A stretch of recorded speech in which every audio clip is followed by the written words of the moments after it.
Shalom, minha gente, Deus abençoe. Muito obrigado por entrar no nosso canal do YouTube, Pastor Stone Marta Cerqueira, como é o título, né? E eu quero pedir para você deixar um like aí, claro, e passar esse vídeo para toda a gente que você puder.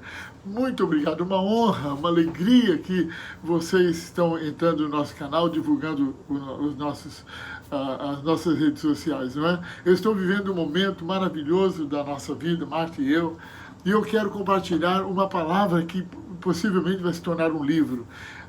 E estou vendo Deus se mover, e o tema que eu quero falar, como você viu pelo título, né? Como viver nestes dias difíceis, não é? Todo o planeta Terra está vivendo dias difíceis, não é? Hoje mesmo conheci uma pessoa que, mediante a crise que todos nós fomos inseridos, não é? Do Covid-19, Deus deu um outro negócio para ele. E é justamente o que eu tenho compartilhado nos lives que eu tenho feito no nosso Facebook. Se for no Facebook, Tony Cerqueira, e vai haver uma pequena mudança que estamos vendo como agência de publicidade, inserir todas as redes sociais nossas, o Instagram, o Facebook, o canal de YouTube, né, para divulgação da palavra. E eu agradeço a Deus pela graça que Deus tem me dado de você estar conectando conosco, né? Então eu quero compartilhar como você deve viver, como devemos viver, como eu devo viver nesses tempos agora, né? Então a primeira coisa que eu quero fazer, eu quero ler em Lucas capítulo 21. Lucas 21, deixa eu abrir a minha Bíblia aqui. Eu estou aqui usando o iPad, tem minha Bíblia ao lado aqui, mas eu vou usar o iPad no versículo, deixa eu ver, vou começar aqui pelo versículo 7. Jesus estava a falar do fim dos tempos, de várias coisas, e os discípulos então perguntaram a ele: mestre, quando sucederá isto? Isto é, que sinal haverá de quando estas coisas estiverem para se cumprir? Estava falando do fim dos tempos, Jesus aqui, não é? Aí ele disse no verso 9, quando ouvirdes falar de guerras, revoluções, não vos assusteis, pois é necessário que primeiro aconteçam estas coisas, mas o fim não será logo. Claro, Jesus disse isso há 2000 anos atrás, não é? E então ele fala... Então lhes disse, levantar-se-á nação contra nação, reino contra reino, haverá, note a palavra aqui, esse advérbio aqui, grandes terremotos, grandes epidemias e grandes fome em vários lugares. Não tem a palavra, mas o que Jesus quis dizer é isso mesmo. Coisas espantosas, também grandes sinais no céu. Agora, note que ele falou, antes, porém, de todas estas coisas, lançarão mão de vós. Então, falando aí, pré-anunciando a perseguição, né? Interessante, eu quero concluir essa leitura com o verso 13. Aí ele diz, e isto vos acontecerá para que deis testemunho. Bem, eu quero falar pelo menos 4 ou 5 verdades. Esta série, você vai notar, vão ser 3 mensagens sobre como viver nestes dias, né? E primeiramente, eu quero falar que a primeira coisa que o Espírito Santo me falou para compartilhar nesta mensagem é viver mais consciente da vinda de Jesus. Sim, meus irmãos, eu comecei com essa crise pregando uma mensagem chamando alerta. Você pode ver aí no nosso canal do YouTube, né? Várias mensagens, alerta de Deus. Isso é um alerta de Deus para todos. Como diz Paulo, escreveu lá aos Efésios, a igreja, ele disse, desperta tu que dormes. Há muita gente dormindo ainda no mundo espiritual. Por um lado, eu estou feliz porque eu vi uma estatística de um pastor americano que disse que o evangelho teve um avanço de 300% nesse Covid-19. Muita gente começou a pregar online. Toda a gente, pastores e líderes, muita gente, não é? Então, o que Deus quer que a gente faça? Acorda, A Bíblia é verdadeira. Pedro falou, Pedro escrevendo para os cristãos naquela época, ele disse, olha, muitos dizem, o tempo da vinda de Jesus já anunciaram. Isso depois de cerca de 40, 50 anos depois que Pedro ouviu, claro, e reportou isso, né, escreveu isso, né? Muitos estão dizendo, ele disse que ia voltar, havia passado apenas 2 ou 3 décadas, né? Mas tudo está igual, como ele disse. Então, veja, há muita gente ainda adormecida, mas eu quero dizer a você, um alerta, um despertamento, tenha mais consciência de que o que Jesus falou está acontecendo e vai acontecer tudo que ele falou, porque ele disse em Mateus 24, passarão os céus e a terra, mas as minhas palavras não vão de passar. Então, irmãos amados, vocês, meus queridos, que estão vendo esta mensagem, seja pelo meio que for, em qualquer país, aqui na América, no Brasil, em Portugal, em toda a Europa, em Israel, na América do Sul, Central, em África, onde você estiver, esteja mais consciente. Cristo vai voltar. O que ele disse está se cumprindo, não é? Então, vamos despertar. Ele virá, ele disse, eu leio sempre este verso para minha sogra, que mora conosco, ela tem 93 anos, esse verso que Jesus falou em João 14:1, ele disse, olha, ele disse, não se turbe o vosso coração, crede em Deus, crede também em mim, na casa de meu pai há muitas moradas, se não fosse assim eu vos teria dito. Aí ele disse uma coisa, vou preparar-vos lugar. E quando eu for e vos preparar lugar, virei outra vez. Ele disse, virei outra vez, para que onde eu estou, estejais vós também. Então, Cristo vai voltar. Anote isso no seu caderno, aponte esta mensagem para você ver de vez em quando. Ele vai voltar, ele vai voltar, ele vai voltar, ele virá outra vez.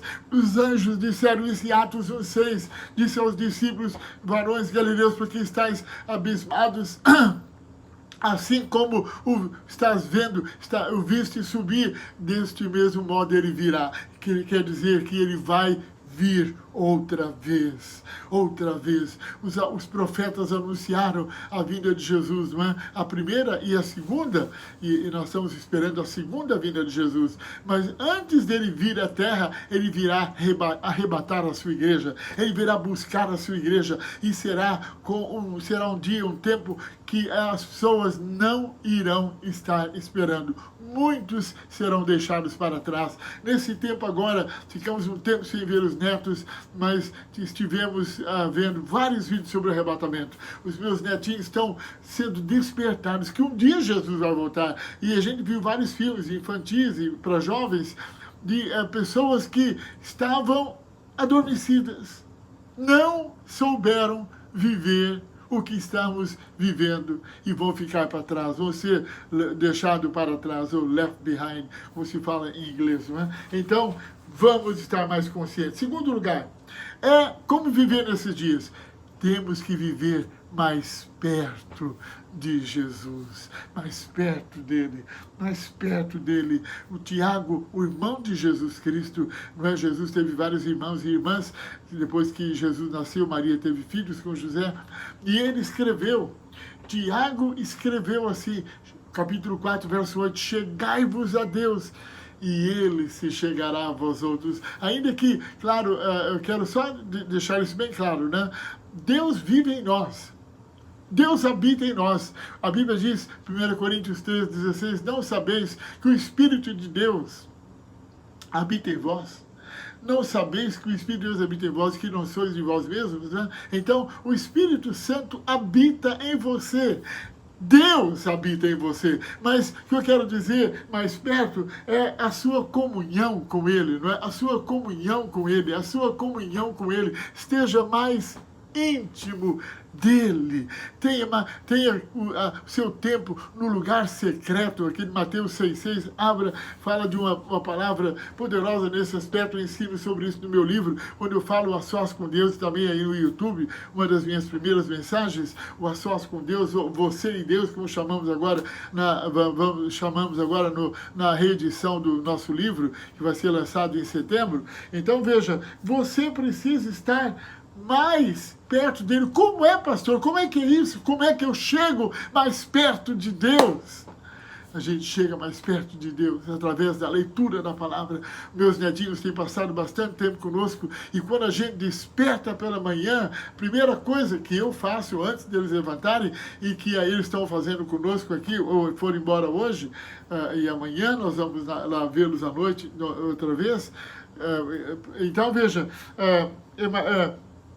através da leitura da palavra, quando eu medito na Bíblia, quando eu leio a palavra, Deus fala conosco. Sim, Deus é o único livro, como diz Silas Malafaia, é o único livro que o autor está presente, é a Bíblia, é a Bíblia.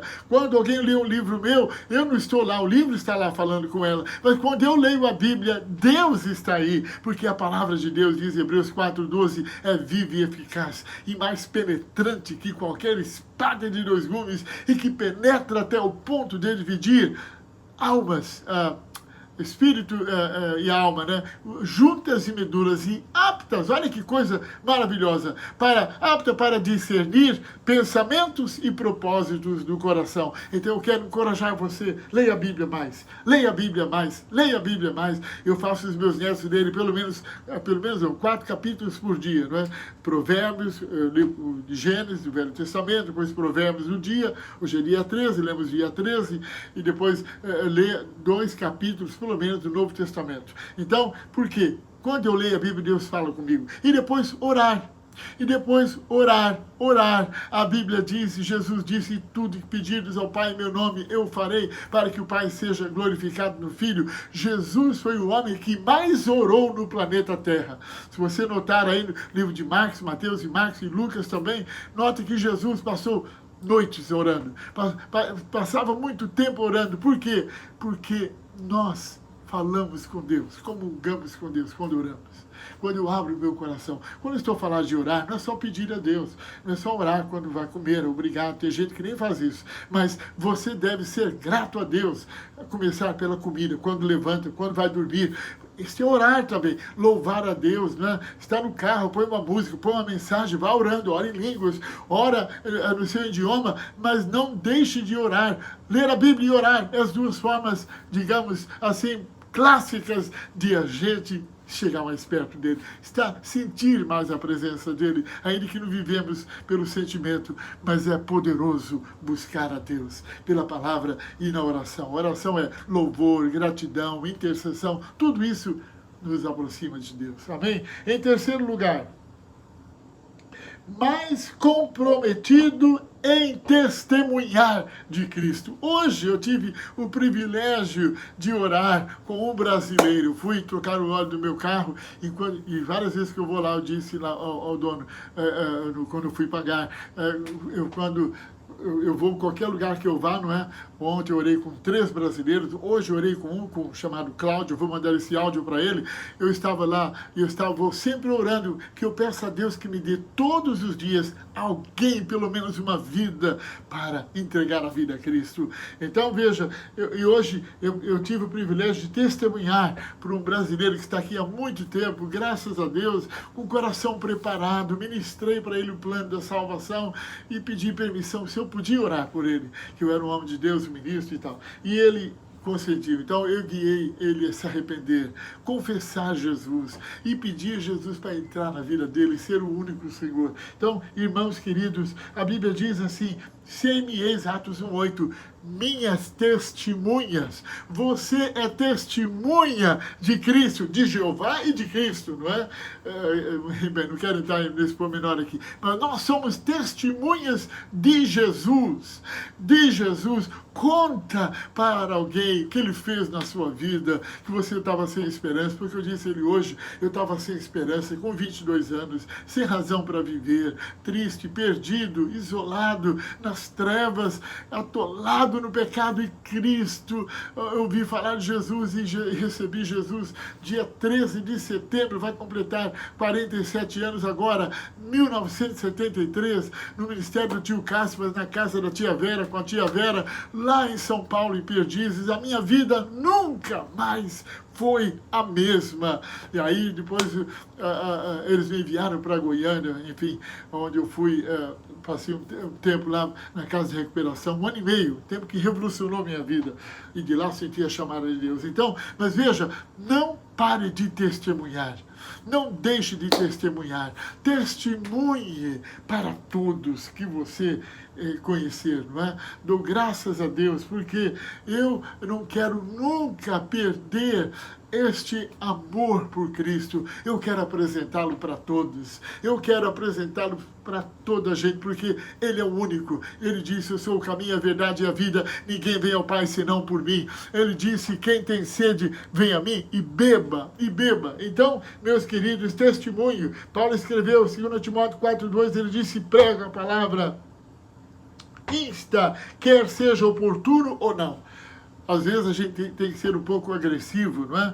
A Marta diz que às vezes eu sou um pouco agressivo, mas ao falar, mas por vezes a gente tem que ser agressivo, né? Embora não tenha que ser agressivo no sentido de ser grosso com ninguém.